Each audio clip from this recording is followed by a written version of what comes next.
Les piliers du discours de Tshisekedi à l'ONU, reconnaître le génocide silencieux des Congolais et réformer l'ordre mondial.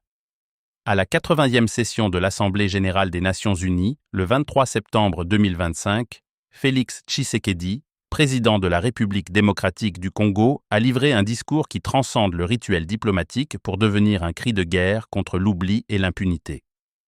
Devant un parterre de leaders mondiaux, il a habilement tissé un plaidoyer pour un multilatéralisme rénové, tout en plantant un drapeau rouge sur la tragédie congolaise, qualifiée sans ambages de génocide silencieux. Ce n'est pas seulement un appel à la reconnaissance, c'est une charge politique qui expose les failles du système international et repositionne la RD Congo comme un acteur incontournable dans les débats sur la paix africaine. Politiquement, au niveau interne, Tshisekedi consolide son leadership en s'érigeant en défenseur intransigeant d'un peuple martyrisé. Réélu en 2023, il transforme la crise de l'Est, où plus de 30 ans de violence ont fait des millions de victimes, en un récit national de résilience et de revendication.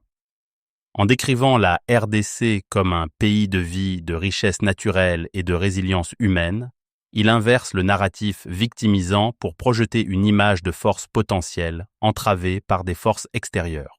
Cet appel à reconnaître le génocide congolais, avec ses marqueurs d'un projet d'extermination, n'est pas anodin.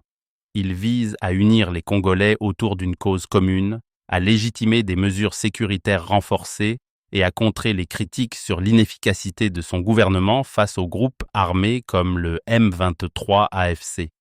C'est une stratégie aussi de mobilisation intérieure, où le silence international est dépeint comme une complicité morale.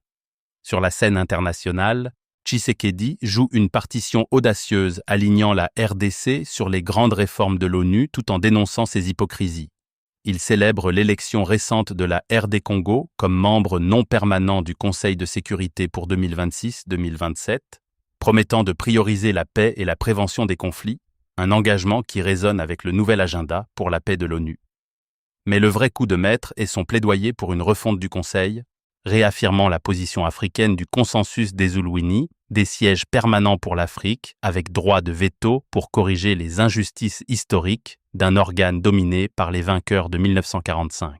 Ici, Tshisekedi n'est pas isolé. Il s'inscrit dans un mouvement panafricain qui conteste l'ordre mondial post-colonial, accusant implicitement les puissances occidentales de prioriser les intérêts économiques, comme l'exploitation des minerais congolais, sur la stabilité régionale. Son discours expose les limites du multilatéralisme. Face à des crises comme Gaza ou l'Ukraine, l'ONU peine à agir, et la RD Congo devient le symbole d'un Sud global négligé.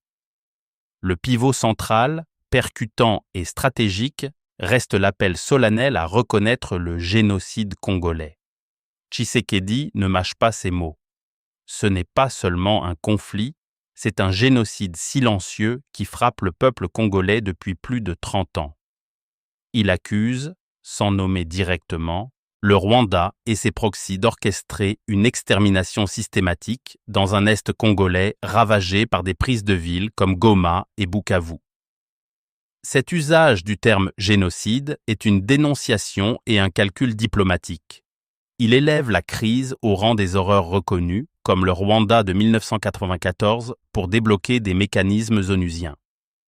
Il exige une commission internationale d'enquête indépendante, des sanctions contre les auteurs de crimes de guerre et contre l'humanité, et une justice pour les victimes. Politiquement, cela isole le Rwanda, renforce les alliances avec des pays comme l'Angola ou Tanzanie et l'Afrique du Sud.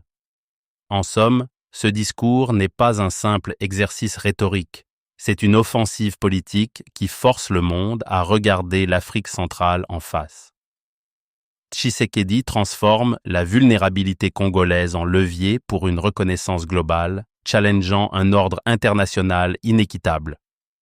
Si l'ONU répond, cela pourrait marquer un tournant pour la paix en RDC, sinon il risque d'alimenter un cynisme croissant envers le multilatéralisme. Dans un monde fracturé, ce plaidoyer rappelle que la justice n'est pas un luxe, mais le socle de toute paix durable. Eugène Diomi Ndongala, Démocratie chrétienne.